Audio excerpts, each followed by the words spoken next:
Hey everybody, I know you're eager to get to the first episode of season 2, but before you do, we wanted to quickly say that we started doing minisodes and our first one dropped already. It's about New Zealand. Yay. So if you're interested in hearing us talk for about half an hour about the ways in which New Zealand, the country and the culture, influenced Xena, and also fantasy television and films thereafter, have a listen. New Xenaland. Yes. New Xenaland. All right, so, and on to the main show. Yay.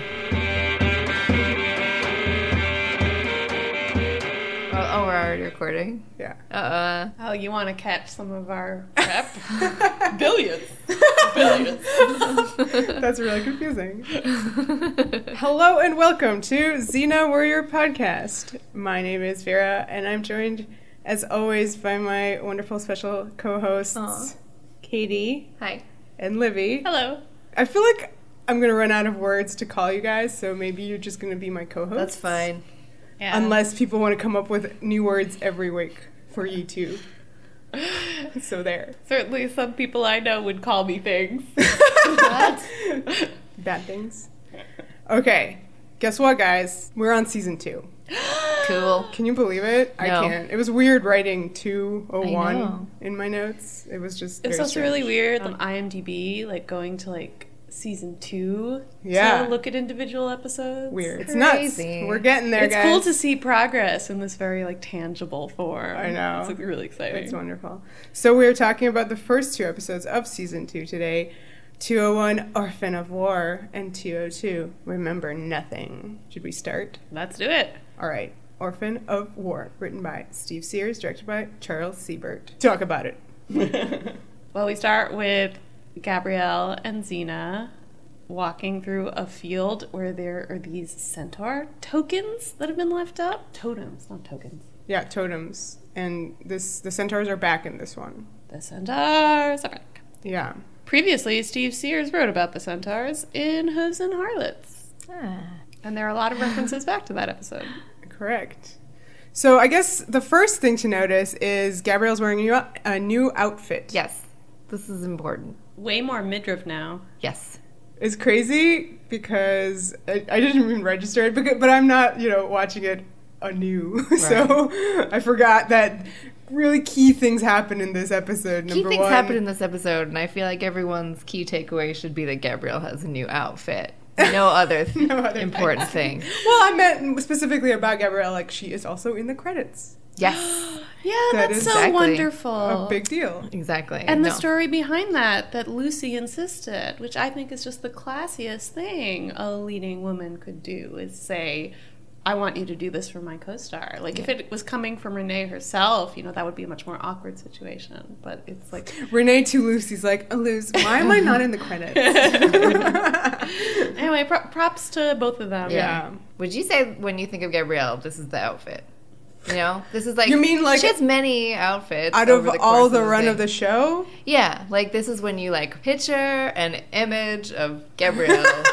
Yeah, Like, with this she would hair be dressed and this outfit. Yeah. in I this see her New one. Age India ensemble. No, you do not. You do not That's see a lie. that. That is a lie too. Yeah, I agree. And I read on the interwebs nets that the top of this one has been referred to by fandom as the bilious green sports bra.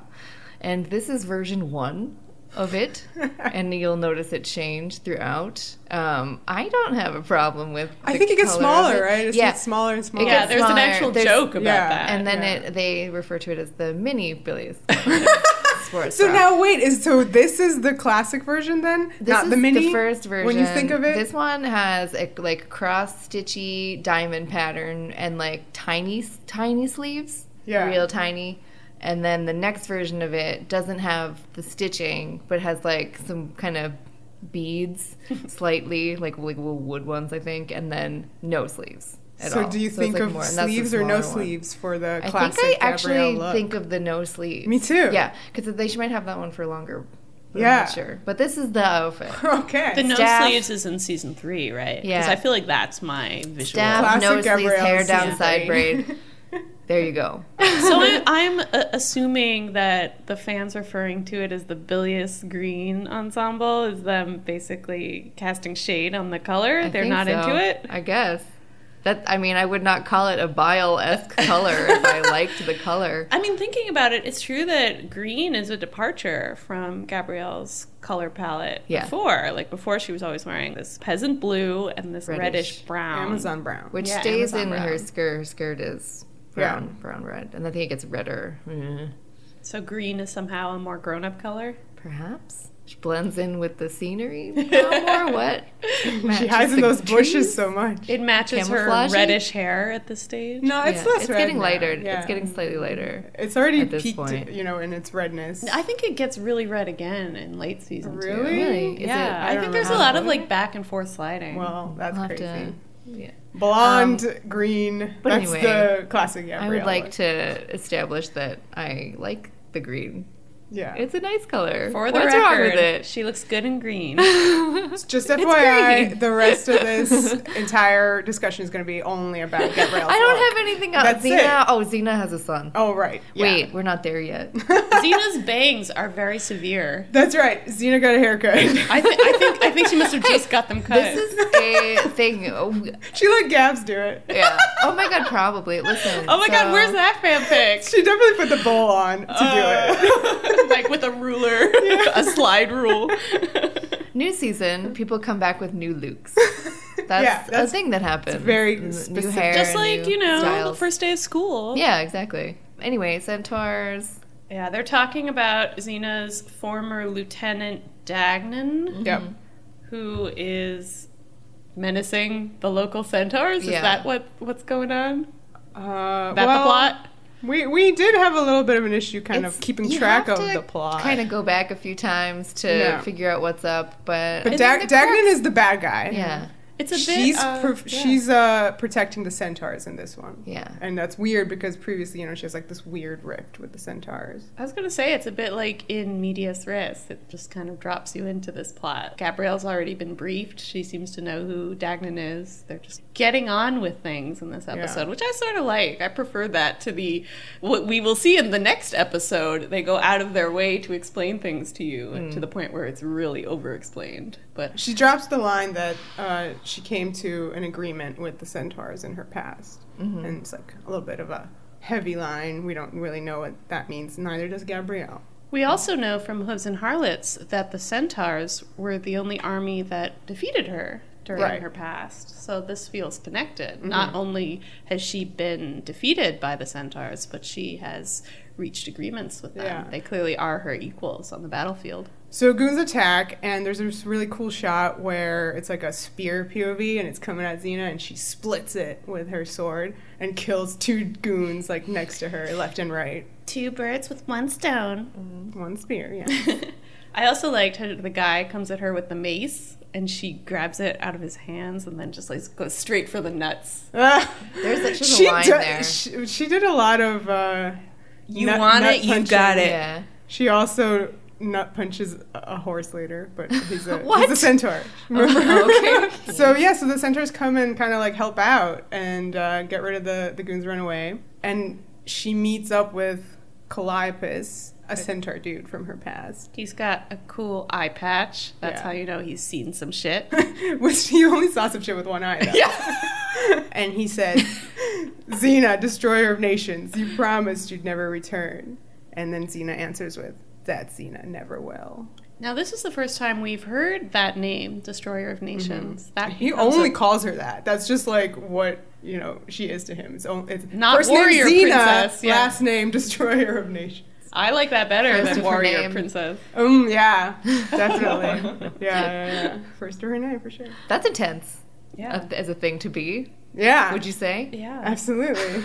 and she's like, I'm not here for anything or anybody. What? Yeah, you're like, what could that mean? Why would she be here for a person? And then a small 70s boy attacks. Right. So as if on cue. Yeah. He flies out of the trees and tries to get rid of his greatest enemy, Xena. And I like that Calliope was mad at him. Calliope is like, what have I told you about trying to kill our guests? Oh, no. I won't have you thinking that way. Solan says, she killed my father. She killed the Great Borias. Oh my god. The Great Borias. The Great Borias. So this is the first mention of the Great Borias.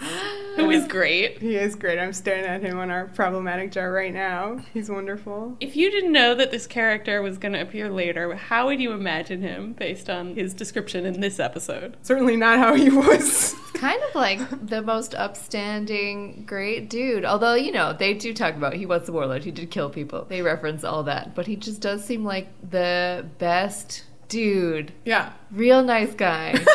Upstanding citizen. And like a proto Xena, that Yeah. he kind of went through that redemption arc before she did, Right. and before she could really understand Yeah. it. Like, it's a tragedy that their arcs weren't more synced up, because you feel like they'd be a great team if they Right. had both had this crisis at the same time. Aw. I'll write that fic. Did you want to bring up how Calliope nodded? Did they approve? Yeah, well, that's what I Oh, really yeah. like that moment in this thing. So you have this kid, you're like, who's this punk? Like he's really mad at Xena. She killed his dad, and then he gets sent off. And there's this moment where Xena is getting ready to like say who this kid is. Gabrielle's like, do you know him? And she's like, yeah. And Calliope nods at her. So she really wasn't going to say anything until she got the kind of go-ahead from who is Solan's dad, really, actual approval for it. And then she's like, he's my son. And you get like a tiny zoom, and then that's the credits. So this is some heavy shit for your first opening of season comes 2. back and it's like, well, a giant Season bomb comes has back been dropped. and Xena is a mother. This is Yep. huge. This is Yeah. huge. What do we think about this reveal? I remember being very resistant to it the first time I watched. Interesting. Why? Same. I think I just didn't like the idea that we were finding out only now that Xena was a mother. It just did not mesh with my picture of who Xena was, and I felt like it was the show retconning what I'd seen in a way that didn't feel natural. Do you think that has anything to do with being a little bit more used to TV storytelling now? What do you or mean? do you think that they had this idea in a show that was, 22 syndicated episodes a year, and the way that we're used to TV right now, where doing something like that just out of the blue would be almost impossible? I don't know that I find it that egregious here, because I feel like here's the idea they had now, and now they're going to make it work. Well, you know what? It's interesting because, like I was saying, this was my first reaction when I saw it for the first time. But now in the rewatch, having seen the first season again, and we've, in the podcast, kind of called out moments where Xena and motherhood have kind of been red flagged. That moment in Cradle of Hope where she steps back from the baby and lets Gabrielle and Pandora do the mothering. And you feel like there is this sort of tension and weirdness for Xena about having to care for a baby. And you could obviously just chalk that up to, Xena's not the maternal sort. Which is why you maybe would have been resistant to it, or people would have been resistant to it. But obviously the other explanation for that behavior is that she has a painful past in which she gave up a child. So it's one of those things where maybe your first interpretation just is wrong. Like, I had a picture of a Xena who just wouldn't go in for that stuff. And that's not wrong. She didn't go in for it, but she had to make the painful choice to not go in. Yeah, and I think I have to agree that initially, probably when I first watched it and I rewatched it with you guys, I mean, obviously I remember that she had a kid, but like, it's weird having it happen already. Maybe like you're like, there's this show with two women, maybe a subject like this would come up, but you sort of weren't expecting it to be like this bomb that was dropped, which you're then forced to kind of rewrite the character as you had seen yourself, like in your head. But I think this is the smartest thing that they could have done. Technically speaking, I do like how it came about. Specifically, like with what you said about, having all this before with all the season 1 stuff. Yeah, it sort of really sheds new light on her saving that baby in Hercules, which was, the catalyst for her whole redemption. Knowing that she herself had a child who she gave up, that really colors that differently. Yeah, I guess what I'm saying is that because you're forced to sort of rewrite the character that you saw yourself with this new information, it works. Like, it's not a fail. It works. I think there is a part of me that just is very, protective of Xena, and having them kind of come up with this new thing that she also did that's really harsh and terrible to a certain point of view. Being protective of her, I was like, no, don't beat Xena with this stick you literally just created a second ago. Like, but that's TV drama, man. It was great. Look how great it is. Anytime something happens 10 years ago, it's always a new thing that happened in that 1 year. No, it was a period of time. I know. Gabrielle definitely represents kind of the audience and our discussion right here, because she's also like, what? And, right, she's very judgmental in this very episode. Judgmental. It's amazing. Very interesting. Anyway, we'll talk about it. But after the credits and such, we do get Xena looking at Solan playing soccer with some centaur smalls. There's no high hoofing allowed. For sure. And then we get to the flashback. Calliope freshly with one eye, because he doesn't have the eye patch yet. Right. It's revealed that Xena gives up Solan as a baby to be kind of like protected, right? Because her enemies would possibly, use him against her. It's a pretty amazing act, because she's giving the baby to her enemy on the battlefield. Yeah. It shows that Xena, like, on a certain level, trusts the centaurs, even though she is waging battle against them. Well, Steve Sears said that because the centaurs are the only army to defeat, or like she couldn't defeat them, she's like, then they're worthy of protecting her son. Well, if I can't beat them, no one can. In her mind, she's the best army. So exactly that. So I thought that was really cool too. Like so there's a certain kind of like respect from her as well. And obviously they love Borias, so this kid is also Borias' kid, so hence, for sure, they're going to protect him. We get a lot of interesting material about Borias in this flashback. We find out that he died at Xena's command, or at least that's what Calliope thinks. Mm-hmm. And this amazing idea that he betrayed Xena. It's such a juicy glimpse at her past. Yeah, but it gave us this really cool shot of, after she gave up the baby, Xena walks away. The way that that's filmed is mirrored in the end shot of this episode, and then later in a future episode that kind of redoes this scene, it's even more incredible. She walks away from her child. It's so painful. Lucy said she keeps walking. Yeah, Lucy said she was acting like she was going to go throw up. It's interesting because like the future episode kind of evolves it even further, and it's, I don't know, I love that moment, so that's what I'm talking about. I love it because it's so hard, and later Xena says she feels this was the wrong choice, but at the same time, the character's justification for giving Solan away, that he'll learn things a child should never know if he stays with me, he'll become like me, that's a bad idea. In a certain perspective, she's doing the right thing. She's removing a toxin from his life, which is who she was at that time. Yeah, and so similarly here, now she doesn't want him to be a warrior either, That's like a really big part of this episode. Yeah, he carries a sword. His father's sword.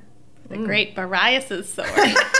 Did you guys want to talk about Gabrielle's feelings now, or did you want to talk about Dagnan? Well, we should talk about Gabrielle. My next note for Dagnan is Dagnan sucks. But so you seem like you want to talk about Dagnan. I want to talk about Gabs. All right, let's talk about Gabs. She's mad. Yeah, what did you guys think of her reaction? Grumpy? I like it because it is slightly unexpected and not unreasonable, sort of, because she has had this big piece of information dropped on her that she perhaps feels like was something she should have known going into the situation. It's a little hard, I think, at first, because you do feel like she's being too judgmental and mean, but that's part of the kind of trajectory of her emotions in this episode. So, I don't know, it feels kind of realistic, even though you're that's stop yelling. My favorite part of any character is when they're written as realistic people, because these are two heroes, and you're expecting Gabrielle to constantly just be like super supportive of Xena, and Xena to constantly just be like making the right decisions and everything like that, because you're watching a show about... And that's what heroes do. Yeah, exactly. They're idealized. Gabrielle, very consistently throughout this entire program, is written as a real human being, and she has flaws, and that's amazing. A lot of the flaws come out in situations where Xena is withholding from Yeah. her. Oh, yeah. And that's a big deal. Yeah. And It's particularly when the subject matter involves children and motherhood. Like, I think Gabrielle's values and past are... relationships. Right, that's true. And past relationships. But in this case, I would say motherhood and this idea of, what rights does a mother have to her child? What obligations does she have? Gabrielle has very different views on that than Xena, and you're really seeing that division here quite starkly. Yeah, but she's coming at it from a very specific viewpoint, which is her own. The only one she knows. Yeah. She grew up in a very warm, traditional family, house. very safe. Nice parents. Yeah, exactly. I guess. Yeah, no, they're nice. It's a very nice, tight-knit family. Yeah. She was very protected and just a very nice. She's like a millennial. Yeah. And seen as the previous generation. I remember in Cradle of Hope, there was that moment where they find the baby, and Gabrielle says something like, what mother would give up her child? And Xena says, I'm sure she had her reasons. Exactly. You already see that, where Gabrielle almost can't fathom that a woman would do that, even though she says, well, I understand. Any woman would understand. That was such a fun thing. And then she proceeds to not understand. Right, it's kind of like the lines were like, but I still don't know why. I understand. Any woman would, except I don't understand. Yeah. She's trying, but... Yeah. So do you guys want to talk about Dagnan now? Yeah, he sucks. How would we describe his look? Okay, I have it. So he looks like an 80s hairband mixed with a caveman. I liked that cool shot where Xena knows somebody's watching her, and you see it through the seer guy's telescopy. Yeah, so Dagnan is like crystal thing. Yeah, he's using this dude who's a seer. He looks through this. Yeah, it is a telescope, kind of like a viewing glass, and he can read lips. So he, via spying on her throughout many scenes, finds out that she has a son, which is like a really big deal. Very much of a vulnerability. And it is pretty clever of Dagnan, because he even says, what are we watching for? Anything I can use against her. And sure enough, you find something right away. And Dagnan is... Question. Oh, yeah? Does she just wear lots of big coats? He just didn't know she was pregnant at one point when he was in the army with them, or he wasn't around at that point. I'm like casting my mind forward to her. I can't remember her costume. She does wear a lot of big coats. And it's very big. Just not like I can. People, they would not be observant. It's like when they were first trying to hide. All right, she's sort of still dressed for like Mongolia. Yeah, it's like really heavy clothes. cloaks. Yeah. It's fine. So it's true, but I mean, like, all right, thinking about the future episodes, like, I just don't think that Xena would be going around being like, I'm pregnant, because that's like a vulnerability. I'm just wondering, like, how their lieutenanting relationship with her and Borias. We know they weren't close, right? Yeah, and that's part of, I think, his whole issues with her is that I think she withheld from him. And he... she withheld power, she administered beatings to him, and he got no sex. Yeah, right. So that... He was not happy. Not a happy camper. Right. And he has dumb hair. So, but not only that, I don't even know what, but like he has like physical disabilities too. Yeah, he has like his arm doesn't work, and he has like a weird scar. Thersites gave him some kind of wound in his arm. Thersites was the guy from Fistful of Dinars, that assassin with the little darts. Dart gun Lord. All right. on his wrists. Okay.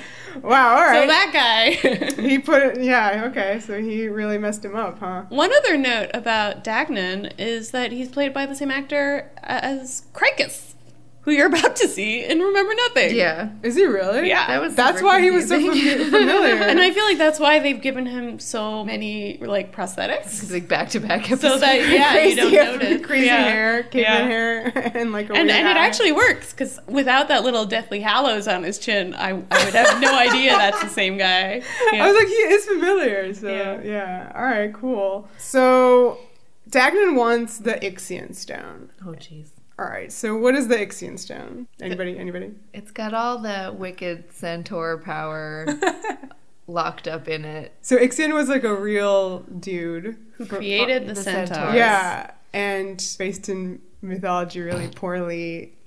Zeus got really pissed at him because Ixian fucked Hera at one point. Okay. And God, that's so hypocritical. I know. Zeus. Fucking Zeus. Man. So he like punished him, blah, blah, blah. But I guess it's like unclear whether he was himself a centaur or a dude. But he is the father of the centaurs. And he put all the wickedness into the stone, I guess. So that means that the centaurs They could have been we know evil. in Xena are like totally not evil. They have no evil. They're not bad. No, they're nice. Yeah. They're nice. They sometimes want to like execute Amazons. Well, they have a beat. There's hey, listen. That's like you don't have to be that's evil. The human to part beef. of the man part of the centaurs. Always wanted to go to war with the ladies. It's a little like Pandora's box, huh? How you have this like evil captured inside a vessel, and it can be unleashed. It Right. seems to be a favorite trope in Greek mythology. Yeah, but he does not have a French braid, unlike Pandora.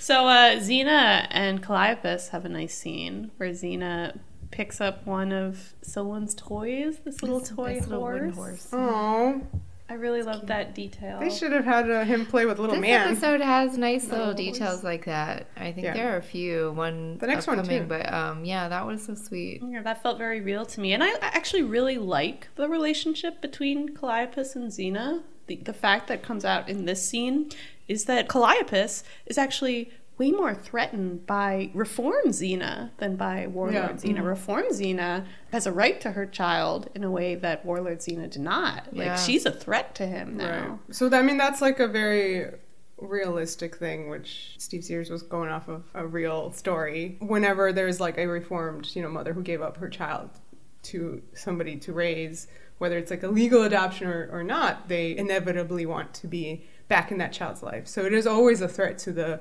adoptive parent. So Yeah, that's such a complicated, heartbreaking situation because you feel like the prospect of having the child back in your life is why, those women will clean up their lives. That's the goal that they're aiming for. So to reach that goal and still not have your child, that's heartbreaking. So after the scene, when she leaves the room she's in with Calliope, she runs into Gabrielle, and Gabrielle has like the saltiest hello I've ever heard. She just stops and she's just like, hi.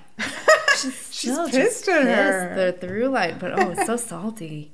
Oh man. I'm probably a bit pissed that she's kind of being cut out but from like Xena's emotional journey here. She wants Xena to tell Solan that Xena's his mother, and Xena really doesn't want to do it. And I don't think Calliope wants her to do it either. Yeah. I do like how Gabrielle throughout the episode has some really nice scenes with Solan. Yeah. I mean, I feel like Gabrielle can be a lot freer with Solan than Xena can. And you really feel that she can kind of be like his cool big sister.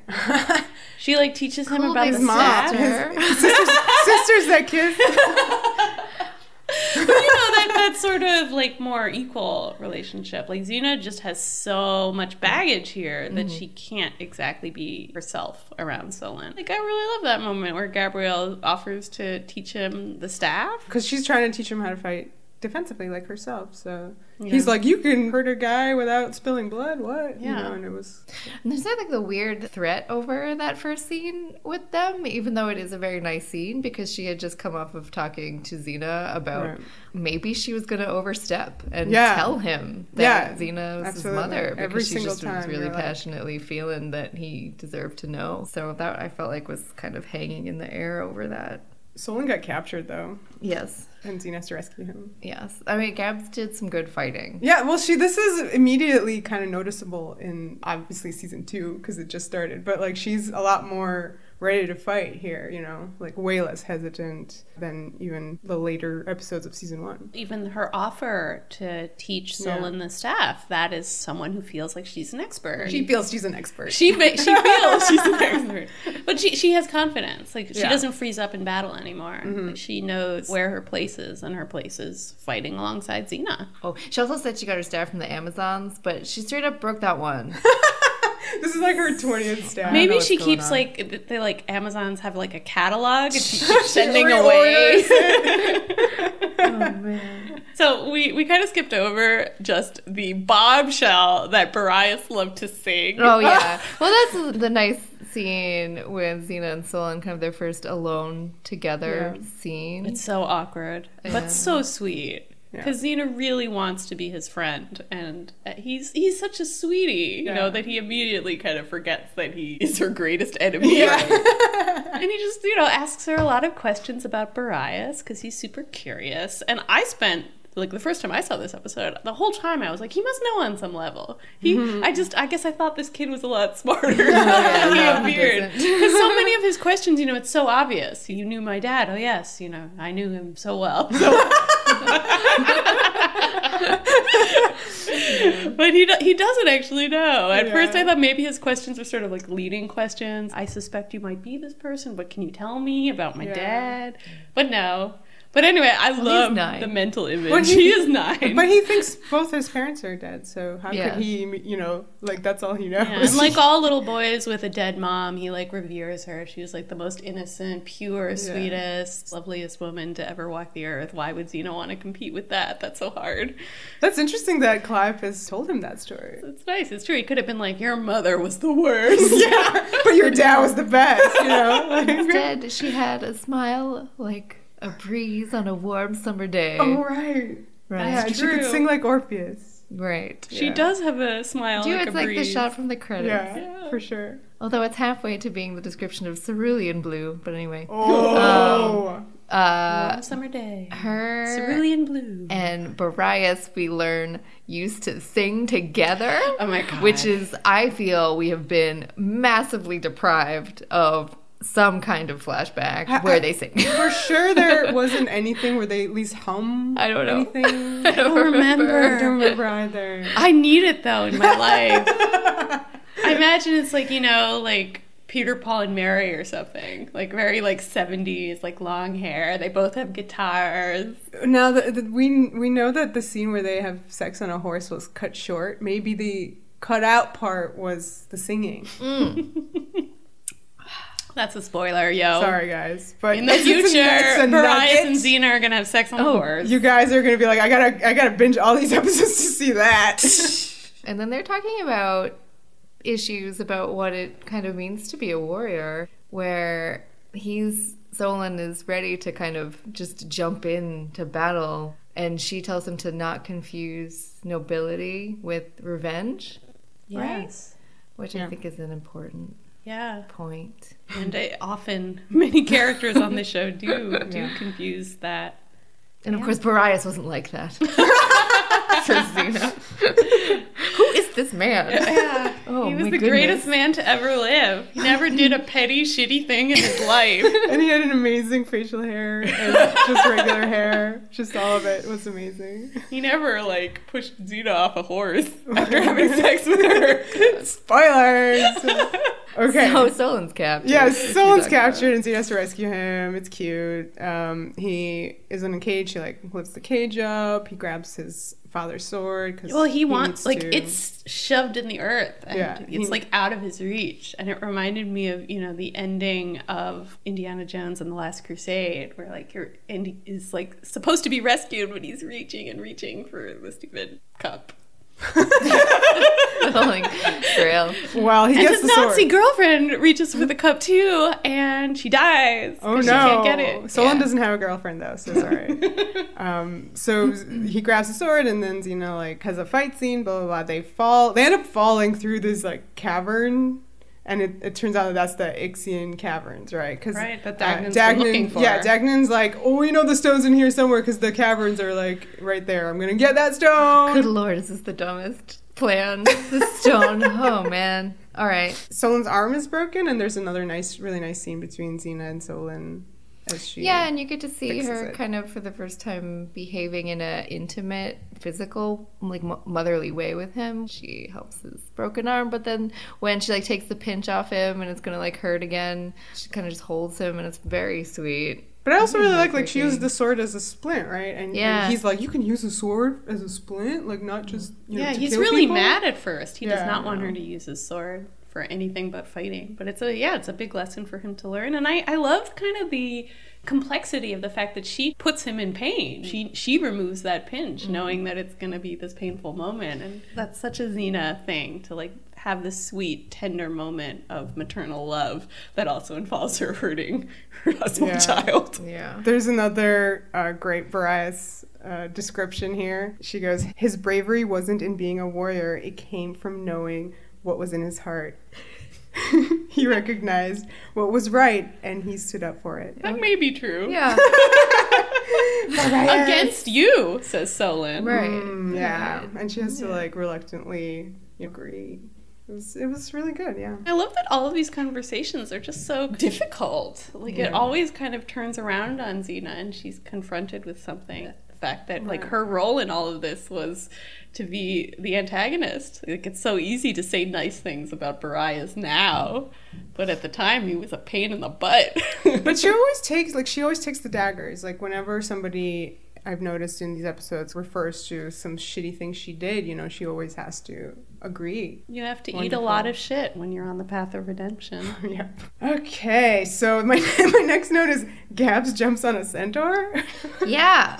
Well, they're going off on their little to rescue mission. them, yeah. And, you know, Gabrielle doesn't want to get left behind, so she just jumps on. She jumps on Calliope. Which I just feel like is like a personal bubble issue. Like, it's not just a horse to jump on, it's like a centaur man. I feel like she should, like, ask permission. She should ask the man part before like, she goes on the horse I part.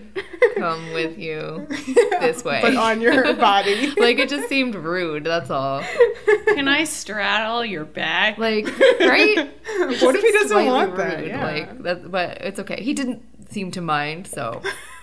Anyway, well, Xena and Solan are down in the cavern. They find the place where the stone is meant to be, and it's not there. So Xena's like, oh, Borias found it. And there's a beautiful detail where Solan sees these handprints that were kind of left there by whoever was there last, being Borias, and puts his little tiny boy hand on top of the big handprint, which was just a lovely It shot. was wonderful. Really evocative. Yeah. Borias was this ghost that hovers over everything. Yeah. And he was so great. Such a great. He was just a great handprint too. I wish I could remember watching this for the first time and what I was like thinking about. Oh, Xena's ex. I think I rolled my eyes at a lot of it. I was like, oh, of course Xena had some amazing dead ex-boyfriend. Well, that's what makes it so great when you actually do see the real Borias. Expectations and reality. Yeah, it's wonderful. It is kind of a stroke of genius. Yeah.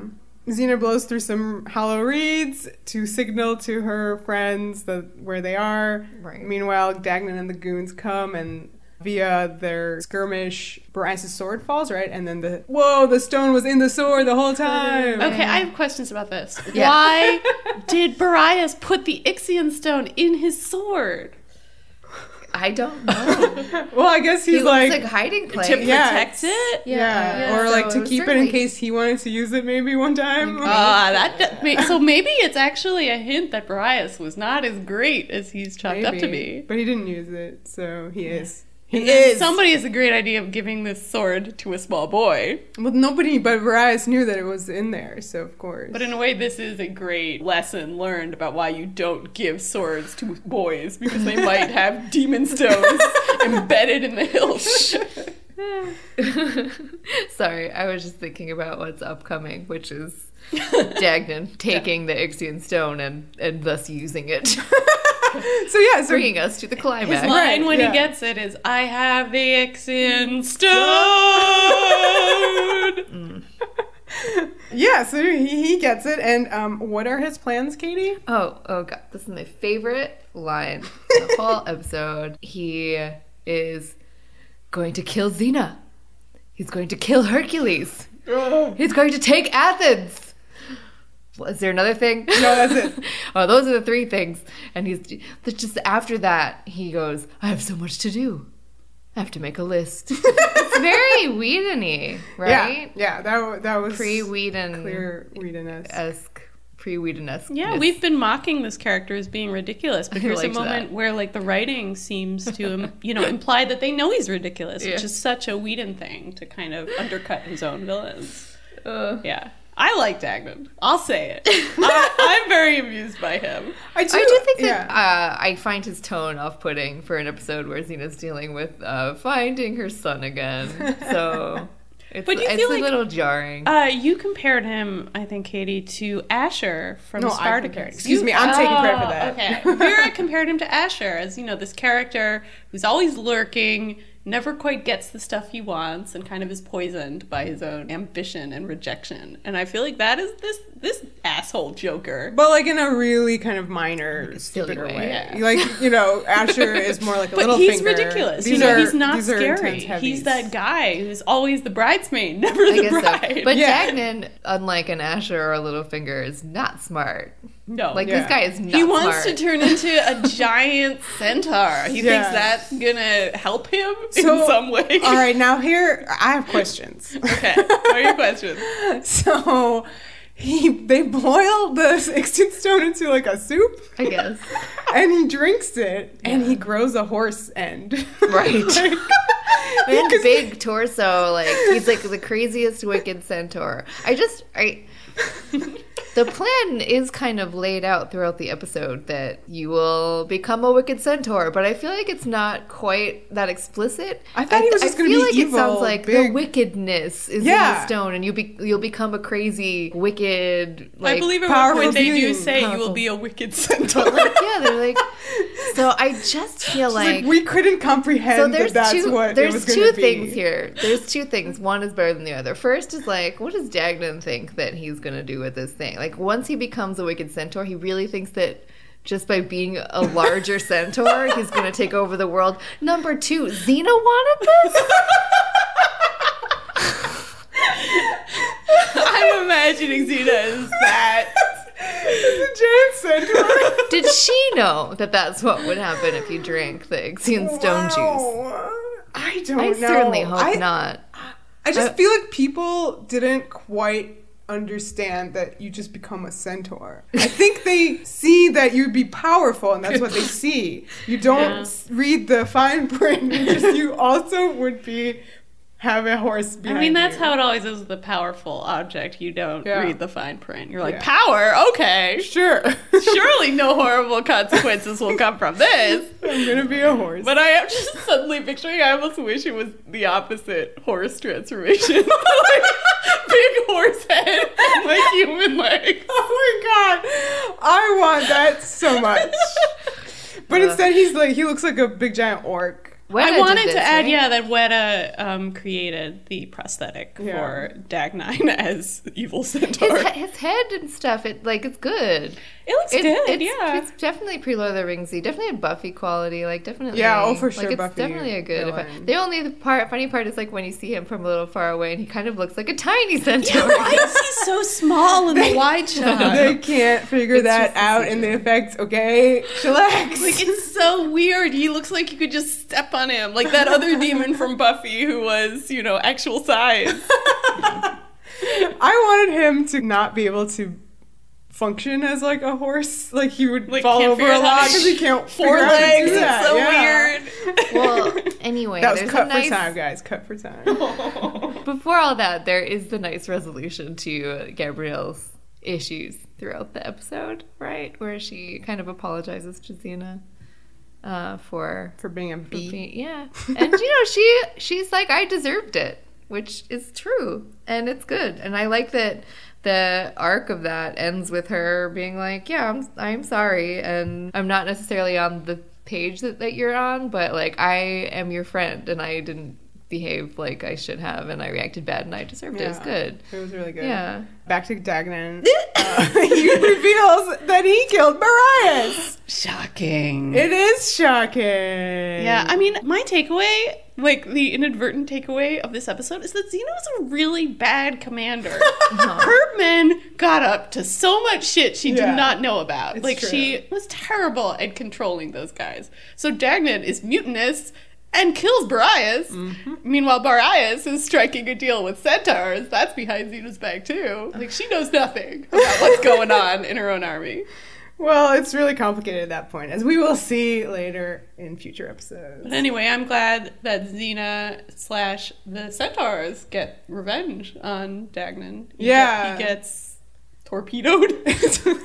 A super giant spear situation hits him, which reminded me of Buffy again. Like the dude who plays, is it Thirsty? Like, is he the one who plays the big vampire that this happens to in Buffy? Didn't I say that? Maybe.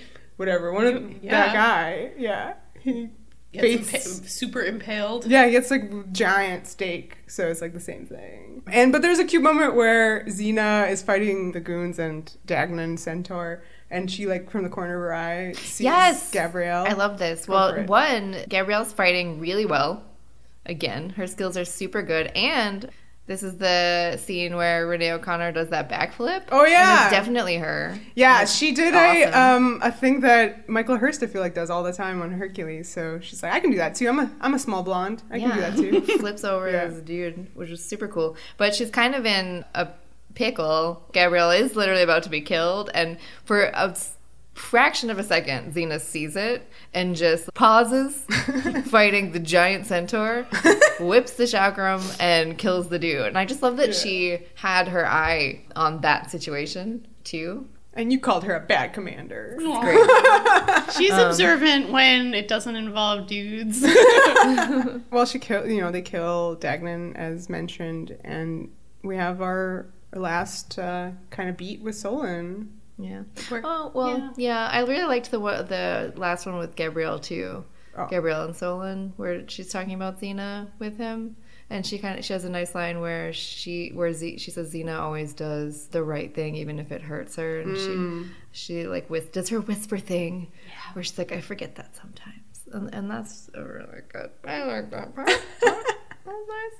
And I love the end shot with Solan. She does not reveal that she's his mother. You think that she came to tell him.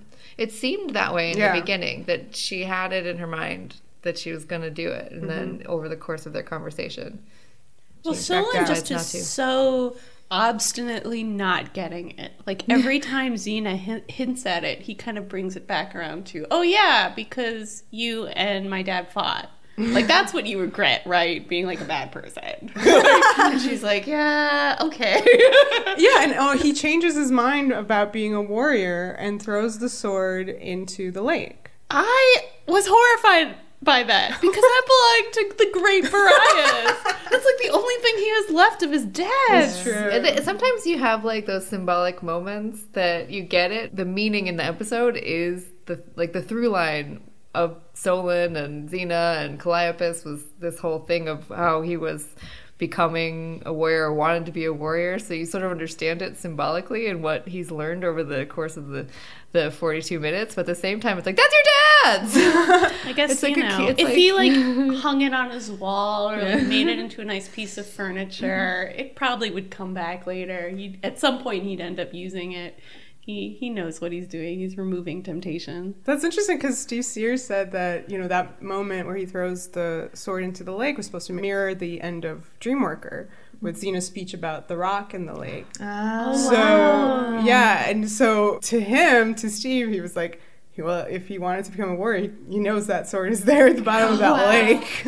Getting all rusty. But it's also, that he's like preserving the beauty of the lake. Yeah. There's no rock getting thrown in. That's a really nice callback. Yeah, and I love the literal last shot, again, of Xena walking away, mirroring, her leaving the baby with Calliope originally. She's so heartbreaking in this whole scene, because just the way she's delivering these lines where she's trying not to talk about herself, but everything is about herself and her relationship with Borias. And she has that line where she's just like, I'm sorry about what happened to your father and your mother. Yeah.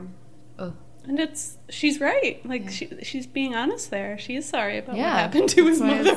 It's just the delivery is so good. Yeah. Yeah. Oh, like Lucy's performance there at the end too. It's just so, like, it could be so over the top. This is such a situation where you could like totally just start chewing the scenery.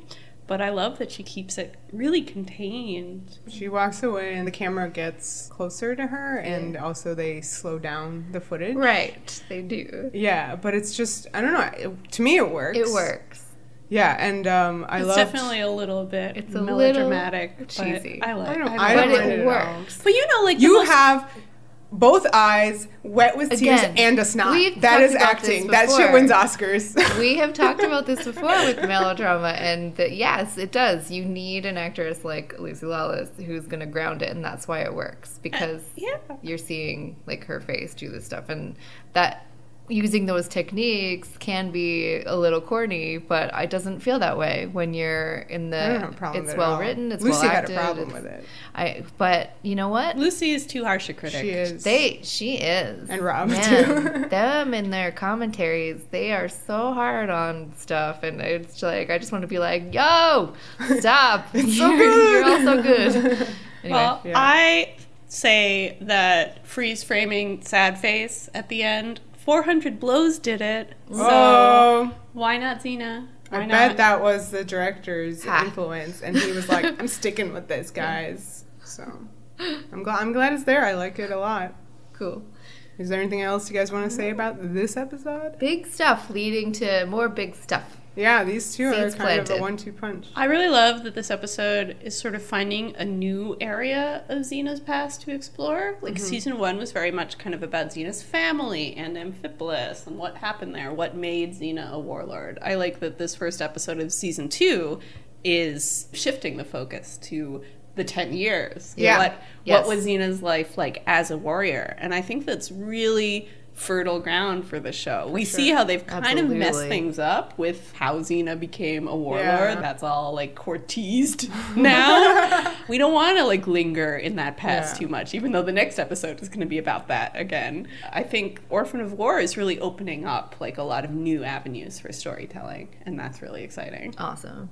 All right, let's do it then. Number 2, Remember Nothing. All right. This one's written by Chris Mannheim, and it's a story from Steve Sears and Chris Mannheim, and it's directed by Anson Williams, who I guess was on Happy Days as a actor. Okay. So I mean, I don't know. Who is it on Happy Days? Oh, forget it. I don't have I'll it in look it front up of me, later. but it's somebody. I read a quote from Lucy Lawless. I don't have it open in front of me anymore, but she referred to the character's name and it was something like Flooby. I'm sure it's And not I feel like she Flooby. deliberately referred to it in a tone that made me think she did not appreciate this guy as a director. Potsy Weber. Potsy Oh. Weber. Flooby. Potsy. Yeah. All he's right. Potsy. Her story about Potsy is that he was just reaming out the actor Oh, no. who played Xena's brother, Lyceus. Yeah. That he was just trying to like really put a lot of stress on him to get a what Lucy refers to as a methody performance, and this young man just couldn't take it and just started laughing, this sort of like nervous laughter. So she took him aside and kind of said, "Watch me, feed off my performance. Don't worry about what that guy's telling you. Like, we got this." Right. I mean, the point being that this kid was completely untrained as an actor, and Lucy was like, "Here's some acting tips." So, Don't let yourself be bullied. That's not going to help. So Lyceus actor? yeah. Lyceus actor. He was very good. I know. I and certainly. and he was like, "I'm never gonna take another acting job until I go to an acting class." Wow, he was quite good. Yeah, I Anyway. think Yeah. Anson Williams is crazy. I mean, What did he want? not every directing technique works on every actor. Clearly, he wasn't really responding to the intense, methody way that the director, he was like screaming, like probably at him trying to get a reaction, and it just wasn't like his response to that was to laugh. And Yeah. that's not what Lyceus should be doing. Yeah, there. everybody's psychology is different. You can't expect a response just by rote. So this is an amazing episode. I absolutely love it. Yeah, it's a great one. And yeah, I wanted to talk about it back in season 1, but then I was, you were like, "No, it's in season 2," and I'm like, "No." Well, it kind Finally. of feels like a season 1 episode. I don't mean that in a bad way. I think the fact that it's about Amphipolis, like we were just saying, Yeah. that Orphan of War is kind of opening up these new avenues for flashback episodes. And what Remember Nothing is doing is talking once again about who was Xena before she became a warlord, which Right. is something that season 1 was very concerned with. But that totally makes sense because Steve Sears came up with this back in season 1, and it was just shelved, for whatever, I forget what reason, if any, was given. Does it also feel like a season 1 episode because it starts with shots from season 1? Okay, yeah. Yeah, let's talk about Do you this think- amazing B-roll. Do you think this was a network note? Like, I'm trying to imagine them, like, watching, that first scene set in the temple and being like, I don't understand why they're here. Like, I think what? so, because Yeah. I think there was a note that part wasn't in the original script. So it was definitely added later. Because all of their over this voiceovers is footage. kind of explaining why is Xena going to this temple, like she's lighting a candle for Lyceus, which again, this isn't rocket science. It's very easy to figure out why someone would go to a temple and light a candle for their dead brother. Yeah. But okay. Was any of that info kind of from the scenes at the temple? Like, or I thought literally so. it wasn't there? I mean, they're talking about Lyceus at the temple, and it's very clear that that's why Xena has come, but... Okay. Well, know. I liked the idea that she does a yearly pilgrimage to this temple to do this. I think that's really cool. I did think it was really funny that they used, season 1 B-roll. And my favorite part was when Gabrielle from, far away, completely later ADR lines being like, I'll take that ride now, because the footage that they have is now of her on a horse. It's very beautiful. And it was her green bilious laundry day, so she whipped out her old peasant outfit. But I by the thought time it'd they been, get to the temple, she's back. She's back in it. It takes days. I thought her old peasant outfit had been like cut up to make that second one. It's true, yeah, So, it's true. but anyway, it was really beautiful. There was a beautiful rainbow. God, it was really nice. But anyway, I mean, their B-roll, hilarious. their establishing shot B-roll at this point is full of goodies. Like I'm never sorry to see that stuff, because that lake, that mountain range, the hills, it's beautiful. Okay, so this temple is a temple for the Fates, Interesting. which I thought was intriguing. That's who Xena prays to in memory of Lyceus. She feels agree. his death was fated. That's already kind of telling you the theme of the episode. Yeah, Even you're right. before Xena learns it. Interesting. I never actually really thought about that. Yeah. But yeah, you're absolutely right. The temple is attacked, and while fighting, Xena takes out... She has this crazy, one-on-one with this guy, and it looked like Tekken or Street Fighter. He knows some kung fu, Yeah. this random soldier. Yeah, so they had a big, set-piece fight. She really destroys him with a sword, slashes his torso a lot. I thought that was, extra. Another soldier kind of attacks from behind, and she reacts by stabbing him, and it just so happens that this soldier was a small boy, a young man. Teen, yeah. Slightly past tween. Oh, no. He's awkward. He's got, blonde curly hair. Yeah, I don't, no facial hair yet. Yeah. Very small. There's blood all up on her sword.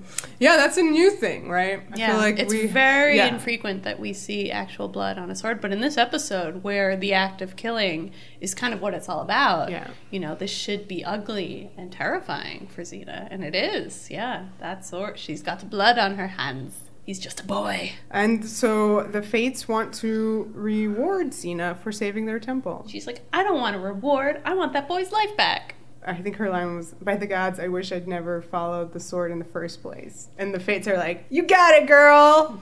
Wait, we should talk a little bit about the conversation that Xena and Gabrielle have when they're lighting the candle, where they're having this big thematic discussion about guilt and blame, right? Right, this is very important. Yeah, and Gabrielle is reminding Xena that, Lyceus stood up for his beliefs and he hadn't died in vain. And what he believed in was Xena. Exactly. Oh, and the line, Gabrielle, you don't know what it's like to take a life, let alone cause the death of someone you love. God's grant you never do. Exactly. So always get in that reminder of Gabrielle and her blood innocence. Very important for this episode. Chekhov's blood innocence. Chekhov's blood innocence. When's it going off? So the Fates grant this wish, and Xena kind of whips around from her warrior outfit, and now she's in a dress and has Kelly Kapowski hair. Oh, the return of the Kelly hair. It's perfect. Yeah. And then, oh my gosh, it's also Lyceus. Did you guys imagine this kid as Lyceus? I think exactly this kid. It's wonderful casting. Unlike Bryce. Unlike Borias or Taurus, the elephant in the room. Whoa! Immediately let's establish, guys, Taurus does not exist. He is gone. He is never mentioned again. Never mentioned again. You think at some point during the course of this episode, they'd be Especially- like, where's your brother Taurus? Yeah. Lyceus is referred to by Gabrielle as Xena's younger brother. so it's not like they forgot that she had that another. could And they brother. do- Like, I do- refer to my brother as my younger brother. Sure. I don't have another. I feel like there's something vaguely true. implied that maybe she has another one, I but don't it doesn't know. necessarily. He's gone. They do the plan where riddance. they go into the hills, like that was Taurus's Right, plan. this was Yeah. Taurus's plan to go into the hills. So his plan still survives without him to actually. Maybe they have a one-off line. No, he never I mentioned was again. listening for it. I was waiting. I was like, are they gonna bring him up? No, they bring up Cortez a lot. Yeah, Cortez for he's such an integral figure to Yeah. the Xena mythology that you have to at least pay him lip service. But no Taurus. Never again. So We Xena- remember nothing. That's right, of Taurus. So Xena like cutely attacks him and kisses him, and he's all like, "LOL, sisters." Cuties. And then you have that great like establishing shot of Amphipolis from the pilot of the ladies doing their wheat gathering. Yeah, I love that and the that song. came back. That Yeah. beautiful song. Yeah. I remember we talked about that as sort of homeland. That's what Right. Xena thinks of when she remembers Amphipolis. So here it is, an Amphipolis episode. Yeah. You need that song. So, like, Lyceus is confused by how Xena's staring at him, and he says, "Is my face dirty?" or something. Oh no. Which is also a callback to Sins of the Past when know. she swept dust off his sarcophagus and said, "You always had trouble keeping your face I clean." know. I feel like I didn't need that part, but I you think know. it's so cute. And I Very love nice. that, you can kind of see that in this guy. Like, he's such a big, strapping, handsome man, but you can see how he was maybe like an awkward tween. Xena had to remind him to wash his face. So yeah, so this is clearly a weird new world Mm-hmm. where Amphipolis is totes fine and Xena is just a lady. She's not a crazy warlord. She runs the inn. She runs the It's inn. Cyrene, as we're about to find out. She doesn't know this yet. Yeah, but she knows she works at that inn. Well, she could be working at that inn, But there's a lot of really great kind of like images of her just taking a moment to kind of appreciate like normalcy. Like I love the shot where she's kind of looking at the jewelry. That was so mysterious and Yeah. interesting. Yeah, she has like this ring with a little secret compartment that she looks at. We never really find out its significance, but we imagine like teenage Xena, She loved that liked ring. pretty things. She has a past as a simple girl in a village. She hid that ring from her friend, the Black Wolf. And then she shoved her out of a tree. The other significant piece of jewelry is Lyceus's token that he wears around his Right. neck. The Virilis. Virilis token. token. Which saved his life in their battle with Cortez, right? Yeah, Yes. Cortez himself. Shot an Shot arrow, an arrow and at it, him. like when it did that thing where it goes into your sheriff badge or your flask, Yeah. like from the movies. Life on Mars. Gene Hunt has flasks all over his body. So the odds of it happening are actually really low. So his life was spared, and they covered kind of like the initial Cortez attack on Amphipolis and how that was handled, right? Yeah. In this version of events, they go to the hills. Xena chooses not the warrior's path, Yeah. the path of the But they simple lost villager. everything because of this. Right. Cyrene, they lost Cyrene. Yeah. Wasn't it that she couldn't handle not having anything? That seems to be it. Yeah, she was sad that they gave up their stuff and then died later.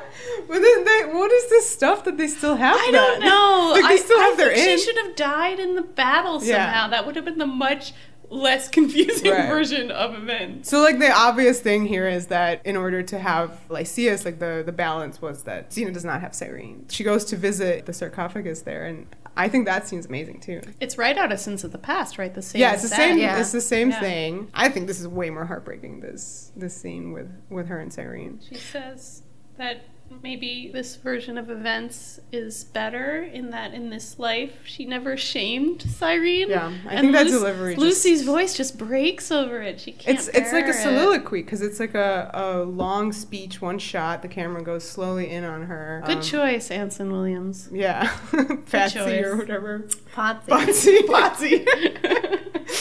Gooby. So yeah, I love that. I think that one stands out of all Xena for me. Is one of my favorite scenes. Yeah, it was beautiful. Yeah, and it's just, it reminds you of what was most upsetting for Xena in kind of coming back to the good side, which was confronting her mother and finding out, that her mother was ashamed of her. Yeah, I mean, that was the pilot. So yeah, there's a that lot was of the most callback. brutal emotional content of the pilot. So I'm glad to see it back here. Yeah. And she refers to herself as Xena Warrior Princess. Oh, right. Yeah. That was so weird to me. Like, Xena, you don't do that. You don't like that name. Xena, Destroyer of Nations is better. Yeah. It's like Xena, Destroyer of Nations never existed. And concludes that the world was a better place without her. Gabrielle's at home with her family. Lyceus is alive. Right. She does. I liked that Xena does say, that one sacrifice she's making in this new timeline is that she doesn't have Gabrielle with her. She feels that loss. That's a sacrifice, too. Xena and Gabrielle. Yeah. She is comforted in the idea that she has that Gabrielle is safe with her family. And does this version of Xena need Gabrielle? It's interesting because this Xena has to live in this reality remembering both realities. Yeah. I think this Xena clearly does need Gabrielle because Always she she has needs a Gabrielle. suitor who's she's gonna say, engaged to, and she's put off the wedding many, Twice. many times. I mean, that was a trick question. What is always she needs Gabrielle. waiting for? What is she waiting for? It is so crazy that this new world was like created with that already implemented, It's not like, and then she has this suitor. It's that this world already exists where she's been putting this guy off. Yeah. Well, of course, Xena can't exist in a reality where she's actually just purely heterosexual. Like, that doesn't make sense. Well, so I guess we kind of skirted over this guy before when she was looking at the jewelry. There was this really great moment where the camera goes all handheld, shaky, like, oh no, an Danger. intruder is coming in. She attacks this guy, and it's revealed to be Maphias, her suitor there, and he's best friends with Lyceus. Mm-hmm. I liked that they were friends. Yeah. I think it gave that world a certain texture. Yeah. It felt real. But sometimes it was frustrating in that, they're always like talking about Xena behind her back, and you're like, guys, just talk to her. Like, why are how do you think Xena's feeling today? Well, she seemed a little weird. Okay, I mean, to be fair, I read that Chris Mannheim kind of like had to add some scenes because her episode came in short. And does that explain the opening? Probably. Yeah. But also, I still think network note for that, too. She said that both Renee and Lucy were unavailable for her to write these buffer scenes so in. She used older footage. Use older footage, but you also have to use these two guys in your scenes. Well, so I thought all it was the scenes nice. with them by themselves is like the buffer scenes that she wrote in. And it kind of, created the sense it's such a family affair. That's a different episode, okay? And we like that one more. The fact that her suitor is part of the family already. Like, he's friends with Lyceus. And it totally makes sense because you see her, Xena kind of hanging out with the boys a lot, so her suitor would come from that group. What do we think of Maphias? Well, he's better than Bird One. By a hair. I appreciate how he's not perfect. I think I mentioned previously, I really like when people aren't presented as like super perfect. And he certainly has some ideas in this one about slavery, let's just say. And He's just the norm. He's like a not in my backyard type. What's that? He's like, as long as, like, he doesn't stand up for things. Yeah, like, as long as it's not hurting me, it's Yeah, fine. yeah. I'm not going to rock the boat, and this is how things are, so stop doing things that are going to get you hurt or in trouble. Yeah. Really. We know that that's not like the perfect partner for Xena. for Xena, especially. Right. Yeah. But maybe, I guess, that's a stabilizing influence for her. You can kind of see how this Xena would need someone around being like, don't get involved in that. That business doesn't concern you. Yeah, I know how you feel about slavery, but maybe we should buy a slave. I love the phrase he uses later, legally punished. Like, that abuse you see over there, that's just legally punishing. Like, it's fine. Somebody says it's okay, so it must be okay. It is kind of weird at this point then why, let's say, even Lyceus is hanging out with him. It's like, I think he's the only one from that friend group who kind of has these opinions. But it's clear that, they've been friends with him a long time. Like, even our Xena, with her set of memories, she remembers him. clearly as a younger person before he decided to be her suitor. When you grow up in a small town, some people end up having one opinion and some people end up having another, and you kind of have to live comfortably side by side. So the rules that the Fates set up was that Xena cannot spill any blood, and because if she does, then everything reverts. Mm-hmm. So Xena spends a lot of time in this new world grappling with how to take care of business without doing that. She cheats because she still kind of wants to be on the path of the warrior, but just without killing anyone, which she finds to be quite a hardship. Difficult. Yeah, so like there's like a goon beating up a dude, and she kind of like pulls the rug out from under him. Literally pulls the rug out from under him to stop that. And that's to stop a guy from beating Gabrielle, right? No, that's not. That's later. It's a dude. Like so, but I mean, you're seeing that she's not just like letting that shit go. Yeah. Like she is trying to stop these bad guys, but at the same time, it's hard for her because she cannot literally take care of business like how she's used to. Yeah, she's forced to kind of embrace this role of like helpless woman who's like, oh, I'm just looking at this rug. Oh, I'm just in the market for a slave. Yeah, and the Fates are kind of like bitches at her. They taunt her. Yeah, I find that it's quite irritating of them to set up this unsustainable reality for her and then come in just to be like, how's it going? You like this? Remember, you could just spill some blood. It's kind of good in the sense that they know in advance that Xena is a warrior. They are the Fates, right? That it is her fate to be this warrior. It's true, and You're right. they're not so much taunting her as being like, have you see figured it? out your reality yet? Yeah, and also it keeps, the audience in the know of the fact that any second, of course, everything could go back. Everything could go back. Also, the small Fate is somebody who plays young Callisto. On Hercules. Yes. Oh. I think that's the Terminator episode. Oh, in the Terminator episode. Yeah, we do see young Callisto there in Sierra. Too. Yeah. She was like the one that I remembered as Callisto big time. Because when we did the Fates, she gets recast because she gets too old. But yeah, she's always Callisto to me. That seems fateful to have baby Callisto as one of the Fates. So a group of slaves is brought in to make dinner. I think that was the one. It was really weird. Being ordered to fetch dinner. Yeah. And oh my god, one of them is Gabrielle. Not safe at home in Protodia. What, you guys? She has like what is on her head, like a headscarf? Okay, yeah, I guess she looks like a little bit of like a pirate kind of thing. No makeup kind of look, like really upset. Really, And Renee is like doing very different stuff in her performance. Yeah. Like the body language is really different. Yeah. She's not bright and bubbly. She's really like weighed down by experience. Yeah, no, you could totally tell that it's like a completely different life for this person. And I read a really funny thing where she would listen to Alanis Morissette to get angry, and I love when people listen to music. I'm positive that's the song she was listening to.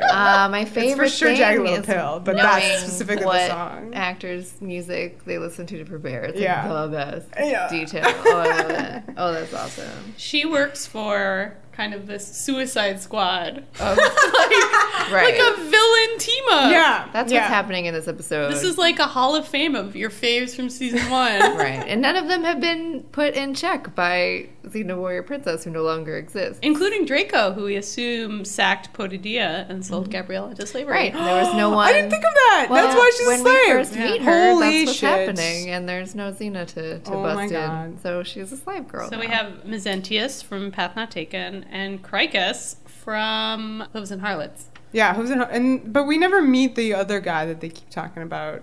Yeah, I forget What was his his name. name? Capucius? Capucius, yeah. Yeah, He sounds he's like new. a gross guy from Spartacus. He does. But of course, Cricus is also Dagnan from the previous episode. Right, Except but- this time he has the Deathly Hallows on his chin. Yeah, the Deathly Hallows drawn onto his chin is what differentiates him from an evil centaur. So what is life like for Gabrielle as a slave to these men? Real shitty. It's trash. So Mezentius really has like an eye for her. So there's a lot of really gross stuff there going on. He keeps calling her sweet thing. I can't It's so believe that gross. I somehow watched all of Xena and forgot that it had all the sexual violence. Like, it is everywhere in these early seasons. It is. Well, again, it's really unavoidable. So Like, this is this key for sure to here, Gabrielle's yeah. character in this episode. When you guys watched for the first time, and this was basically a first time for me since I saw it as a small, like, I was just, like, blown away. I was like, everything just made so much more sense to me, you know, as what was actually happening here. So I was like, holy shit. Yeah. No, it's awful. Yeah. She, like, murders her rapist later. It's, like, Yeah. crazy. It is. But also she has this woman obsessed with her. By this Weird woman. lady keeps staring at her just- real weird. I think that's my favorite part of this episode. And I like that when Xena's sort of like, I'm trying to help you, and Gabrielle comes back with, you tried to buy me. Right. Yeah. You know, immediately I was like, ooh, I get Gabrielle here. Like, somebody being interested in you is not a good thing. It's not like a new friend. It's like a person to exploit and abuse me. Like, I Right, want but she none of also this. like grabs her and like holds her hostage in this cupboard or whatever. It's really terrifying, I'm telling you. That was like one of the scariest moments. I really for also Gabrielle. love the moment where Gabrielle like pulls down her top to show her scar. that she's a previously runaway slave. Yeah, and you know, you feel like there's a whole story there. Yeah. You know she ran away. You know that she was the Gabrielle we know, full of spirit, one wouldn't point. take kindly to like being a slave and fought and got punished, probably an endless cycle of fighting back and getting punished, and now the girl today is somebody else, somebody you don't recognize. She does little things. Like, there's a great scene where Myzentius and Cricus are planning their plans, talking about it real loud, and she's serving them dinner. And she does stuff like she lets the dog lick the bread, and then she spits into his wine, you know. Like, she does little Resistance, things. Yeah, yeah. little resistance movements. Xena goes to save her by like smuggling herself in. Oh, right. Oh, 'cause Oh, it yeah, was like she- so weird because we just watched a Legend of the Secret episode where that happened with Richard. He did the same thing. She hides in this hay wagon, yeah. and it goes in, but the guy, you know, you gotta check the hay wagon. So the soldier comes and like stabs it. Yeah, there's and- one terrifying there's a moment moment. and commercial break where you're like, oh man, Xena just got pitchforked to death. There's red liquid like just floating. going everywhere. Like, so worried She's for 3 to 4 bleeding. minutes. She's dead. But alas, no. It was just some wine, guys. It's fine. What do you mean, alas? No, alas, she's not dead. You know it's dramatic when she dies. You're speaking from the perspective of like Crocus. Alas, that thorn in my side yet lives. Well, she rescues Gabrielle in a sequence. It's so elaborate. Really elaborate. Like, sequence. I mean, I get that it has to be because Xena has to set it up so that she doesn't kill anybody. But it's like just so like, huh? She hides in this giant like wine barrel, right? Yeah. And Gabrielle has to roll her out, Which looks really hard. Where this is Renee's CrossFit exercises. So got those abs and that bilious, you know, gotta look good. Xena flies out of there. Literally Flies out of there. lands in the same cart that also Gabrielle landed in. Yeah, it's an elaborate rescue. So elaborate. They Anyway, like she's stick a rescued, broom in a so- fire and then put the broom on a rope, and there's like a guy in a noose on the rope and he falls. But she makes sure to set the rope on fire because, again, she can't kill anyone. Yeah. And Gabrielle's like, why the fuck are you doing this, bitch? Yeah. Also, throughout that sequence, Xena has like 200 one-liners. Oh, yeah, there was extra Like one-liners. a one-liner is called a one-liner because there should be one line, not 20 in a row. An 18-liner. Like, Xena has good one-liners, but you can't give her that many, like, in the span of 5 minutes. I like them only when rape is involved. Oh no. Oh, no. Because then it's like, oh, grown, all right, I guess we're safe. Undercuts Yeah, it. but if you she's mean. just doing it like to Gabrielle, being like, I hate log plates, Yeah. which is like anachronistic as all hell. This one I think gets a big thumbs down for me. Like, As an anachronism. But she in does Xena. fly a lot. Yeah. Okay. like, there's no such thing as a log plate. Yeah, but in this is Xena. such thing She as flies. tons of But things. I guess Xena legit flies. Yeah. But she loves log plates. See, that's the thing. Only when it a baby only is works flying. in a modern That was an context. egregious anachronism. It was real Guys, bad. I hate one-liners anytime. Even one line is too bad. So, to answer Gabrielle's question, Xena goes, you remind me of my best friend. When I look at you, I see the purest, the kindest person I've ever known. Someone who's full of wonder and stories and would never give up on anything or anyone. Yeah. And then she's like, that's not me. Yeah. And that is just heartbreaking. It is. And as we will soon see, Gabrielle's correct. That's not her. Yeah. Yeah. You think she's going to get to the point where she rediscovers that purity. Yeah, like, right. you think For that's sure. the plot For of the sure. episode. Right, and that is what Xena is trying to do, because she says the world that I came from wasn't perfect either. This one's not perfect. That one's not perfect. I can fix this one to be better, and all I have to do is free Gabrielle and get Resurrect Gabrielle back. Cyrene. Yeah, well, Well, I mean, not say that. So I guess here you kind of start seeing what's really going on, which is these characters around her are slowly descending. Like Lyceus is starting to take up the role that she had. yes. And she's kind of seeing that he wants her to like mobilize with him in this like defense. Because they do get the information that these warlords have banded together. And she doesn't step up. He's stepping up. He's stepping up. And that's how we know he's a real brother to Xena, because he believes in Xena. He believes that Xena has the ability to stand up to these warlords. Like, Maphias, meanwhile, is like, psh. But, like, Lyceus believes in her, just as Lyceus in the other timeline believed in her. Right, but I mean, in the other timeline, like, she's the one who got him Who in. actually said, hey, guys, yeah. She refuses the sword, and then you have this, like, really great moment where she gives Gabrielle, like, Cyrene's clothes, because they're both small. Yeah, they're real short, I guess. Yeah. And she comes out like, oh, how I love this part. And Lyceus is like, heart eyes! Immediate heart eyes. Yeah. Which is so great. And I just keep half doing that quote from Friends where Xena would be like, my best friend and my brother.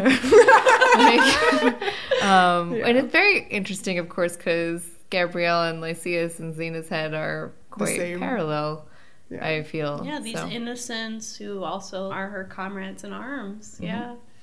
Yeah, kind of weird then that they want to date each other. But okay, you're right. It's nice. Xena's like a matchmaker here. She's like looking between them. She loves it. Ooh. So meanwhile, Maphias is kind of the worst, and he brings the guards to take the runaway slave because that's like the right thing to do. Because otherwise, if you believe in slavery, right? Okay, which he does, I guess. And they end up taking everybody except for himself. This, I made a note that it's just like Salmonius in Greater Good, who also tried to make a deal with warlords. Like, stop it, guys. Stop trying to make deals with warlords. It never works. You can't make deals with people who don't believe in deals. Yeah, they think they're protecting people. They think they're doing the right thing. But then it backfires in their face. Yeah, and in that moment, Lyceus wants to fight these guys off, so he throws a sword at Xena, and he's like, catch! And she just, like, lets the sword drop, and it really reminded me of Princess Diana, who cannot catch. Can't catch. Diana can't catch. That's all we know about her. Then there's this really great scene of everybody kind of, like, hanging literally in some cages. Very cobwebby cages. Yeah, kind of gothic horror there. But turns out to be a very sad moment where Gabrielle starts crying. Yeah, this is one of my favorite moments, too. She's amazing in this. And, tells Xena that she doesn't know whether she should thank her or hate her, because before this she basically thought that was it for her. She had given up, and this gave her a taste of what it felt like to be free again. Yeah. And it's very heartbreaking. Yeah, and then we had this, like, moment where we didn't know if Xena's response of hate me was a question mark. Like, hate me? As in, like, what do you mean? Or if she's telling her to hate me, which is what I thought for sure. Because you remember how I said that, like, she always takes the daggers. Like, that was, she wants her to hate her. Hate me. But Gabrielle does kind of answer as if it was a question. But it could be both. She may interpret it as a question when it's not a question. Yeah. I think it's more tragic if Xena answers that with just hate me, period, If you're thinking about Gabrielle in our timeline, I don't know whether to thank you or hate you. We've often talked about the dark side of Gabrielle traveling with Xena and what that does to her as a person. And as great as it is that she's learning how to defend herself, it also means loss of her innocence. So you can see how that character would say something similar. Thank you or hate you. Yeah, and it's also literally, I mean, it's still Xena's fault because she created this universe. Yeah, so. she did. This, in a way, it's selfish. She wanted to not have that teens/tweens blood on her hands, and she created a hellish existence for Gabrielle. I mean, that's rough. Yeah, so Renee was really great in that moment, and obviously so was Lucy, and as previously discussed, this was the problematic acting moment for Lyceus' actor. Oh, he did okay. He did fine. I really liked him. Yeah. And As far as guest actors go, he's quite good. he was exactly what you needed him to be. Yeah, He has this decency and warmth. You know, you believe it. Yeah. You believe that he is that brother who Xena wanted to protect but wasn't able to save. A guard comes in with a soldier, and the soldier's like, oh, you know, they want the boy. And suddenly the two guys fight, and it's revealed that that's Maphias. So he's like, came to rescue them, so he's not all bad. Right. But he's, again, it's the not in my backyard. Like, this is his backyard. Like, these are his people who have been captured. So then he's like, oh, I gotta do something. Yeah. But he does say, it took me a while to wake up, but I have. I'm glad. You do feel like anybody who's Xena, even in this weird other timeline, would choose to maybe marry, should be a decent enough person. Yeah. Who does the right thing at the right moment. Everybody comes in, like all the goons basically enter this scene, and there's like a lot of fighting going on. And again, Lyceus is like, come on, take up the sword or whatever. And she's like, no. And, you know, she fights him off like with her bare hands. And he says, don't fight destiny. It's clearly like the through line of this. Of course. Meanwhile, you have Gabrielle in her big moment where the sword that, you know, Xena does not pick up falls at her feet. And here comes Maphias, and she totally stabs him a lot and kills him. Oh, yeah. And And says, she- yeah. here's your sweet Here's thing. your sweet thing. And then I love, the camera is That like line on her from his POV. It's so good. It's She's scary. And it's almost like she's really staring good. at us. I mean, she's not, but it's almost. Well, I 'cause mean- it's very like head on the both shots. yeah, it's really good. It's very like confrontational. By wishing this episode into existence, you've put the character through all this sexual violence. And she's like, all right, if this is what I have to go through, I'm gonna fucking kill y'all. Well, it definitely works. She has this moment where she kind of stares at the bloody sword, all like, yeah, that felt good. And here's where Xena sees this and is like, And it's well, so different from and how of course- Xena looked at that bloody sword at the beginning of the episode. Yeah. Absolutely. It's so complicated because clearly she would and perhaps should feel good killing this guy if you are into vengeance in that way. Not like Borias, the great Borias, who never confused nobility with vengeance. But Xena sees this and she's like, well, Absolutely bye, not. Lyceus, bye. I make lots of exclamations where it's 2 seconds after this happens to Gabrielle that Xena's like, nope. All right, that's enough of that. But it's a culmination of the whole episode. It's not, as much as I make it really just about Gabrielle, it's not. It's like her and Lyceus, they're both in this place where she doesn't want them to be. Yeah. And it's more about like Xena making this decision. It's like her own, I think this is a note on Whoosh where it's about Xena sacrifices her own blood innocence for theirs. I like that. Yeah. Yeah, Yeah. that's exactly And- what it is. Yeah, and it was a really important thing for certainly like Chris Mannheim, who she says in some interviews that like she lost her own younger brother, so like it was a really big deal for this not to be like a quick decision for Xena, you know. So it was set up really well, like over time. Yeah. You could see that, you know, he was starting to go Yeah. on the wrong path. And I think this episode, what it really did was give Xena like another moment with him, you know. She saw her brother again. And I think she realized that who he was as a person was someone who was going to stand up for what's right. Yeah. You know, and if that led to his death, that was a death he wanted and welcomed. She can't really bargain with that. She that's certainly who he didn't is. want him to be a warlord like Yeah. her, because that's for sure bad. I definitely have tons of respect for this being the thing that convinces Xena that this is like the darkest timeline. I think you could very easily picture a version of events where, you know, Lyceus dies here. Like, that's kind of the obvious way of doing this kind of It's a Wonderful It Life still alternate happens. reality. Yeah. Where like, oh, the thing I was trying to prevent actually happens no matter what I do. Oh, well.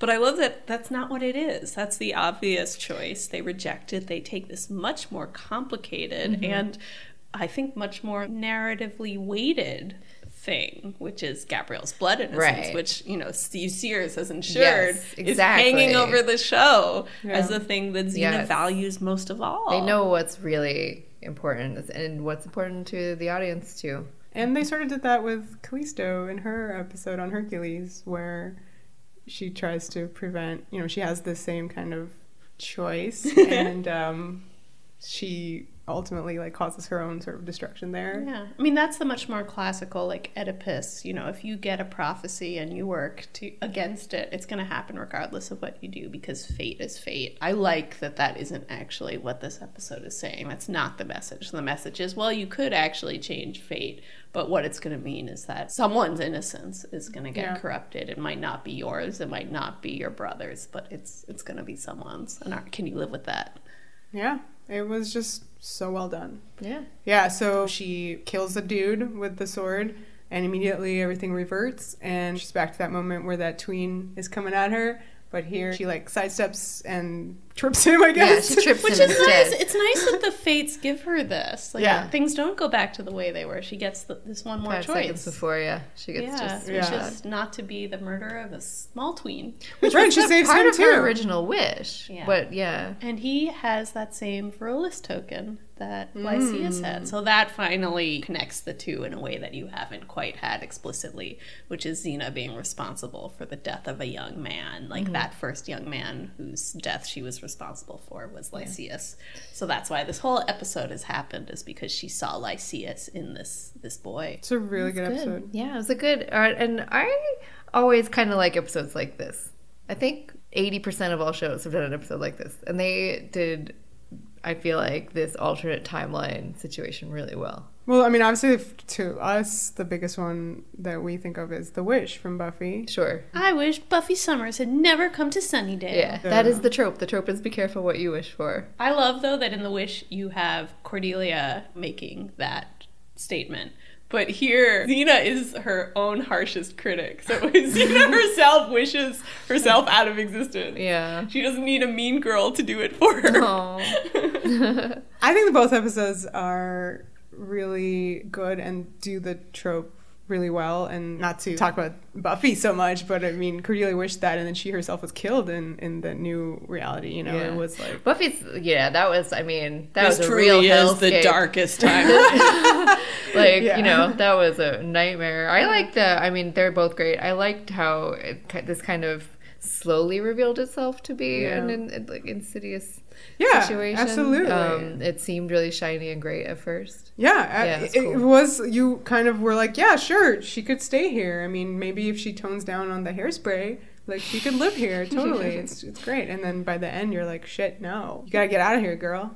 It's a really important lesson for Xena to learn, because she regrets so many of her early actions. But here we're seeing that those early actions saved a lot of lives and innocence. Right. Yeah. I mean, and Yeah. that's kind of the biggest point for this, that everything that she became by taking up the sword is part of who she is now. And she can't be the best Xena without having done all that stuff. There are good things that have come out of it. Like, Gabrielle has gotten to have a lovely childhood and a pretty nice life so far. There may be things happening in the future that will make you look back at this episode and go like, man, Xena, I should have just stayed there. Rough. Well, I love this episode. It is definitely one of the best ones from the series, I think. An important one, for sure.